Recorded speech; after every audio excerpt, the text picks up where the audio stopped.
आमगाव देवरी विधानसभा क्षेत्राचे काँग्रेस पक्षाचे माजी आमदार सहस्राम कोरुटे हे 21 फेब्रुवारीला उपमुख्यमंत्री एकनाथ शिंदे यांच्या उपस्थितीत शिवसेना गटात प्रवेश करणार आहे। देवरी येथे हा प्रवेश सोहळा पार पडणार असल्याची माहिती माजी आमदार सहस्राम कोरुटे यांनी पत्रपरिषदेत दिली आहे। यावेळी त्यांच्या सोबत माजी आमदार मनोहर चंद्रिकापुरे, शिवसेना जिल्हा प्रमुख सुरेंद्र नायडू, मुकेश शिवहारे, युवा नेते डॉक्टर सुगत चंद्रिकापुरे हे उपस्थित होते।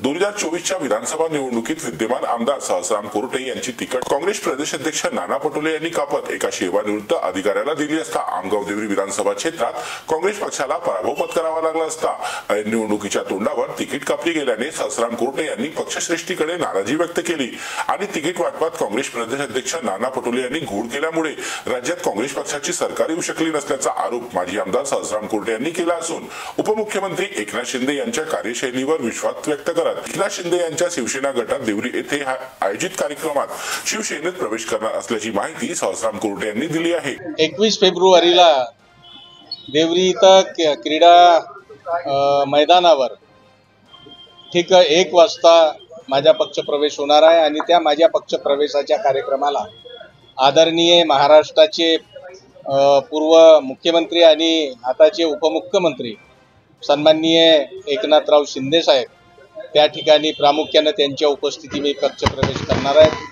साहेबांसोबत राज्याचे वित्त राज्यमंत्री आदरणीय आशिषजी जयस्वाल साहेब, सन्माननीय नरेंद्रजी भोंडेकर साहेब भंडाऱ्याचे आमदार, शिवसेनेचे दोनही जिल्हाध्यक्ष शिवहारे साहेब, नायडू साहेब आणि अनेक सेनेचे नेते मंडळी त्या ठिकाणी माझ्या पक्षप्रवेशाच्या कार्यक्रमाला उपस्थित राहणार आहे।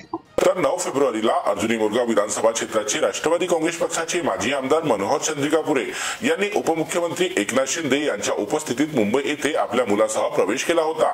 तर येत्या काळात गोंदिया विधानसभेचे माजी आमदार आणि एक माजी खासदार एकनाथ शिंदे यांच्या शिवसेना गटात प्रवेश करणार असल्याची माहिती माजी आमदार मनोहर चंद्रिकापुरे यांनी दिली आहे। त्यामुळे येत्या काळात नाना पटोले यांना गोंदिया जिल्ह्यात मोठा धक्का बसणार आहे।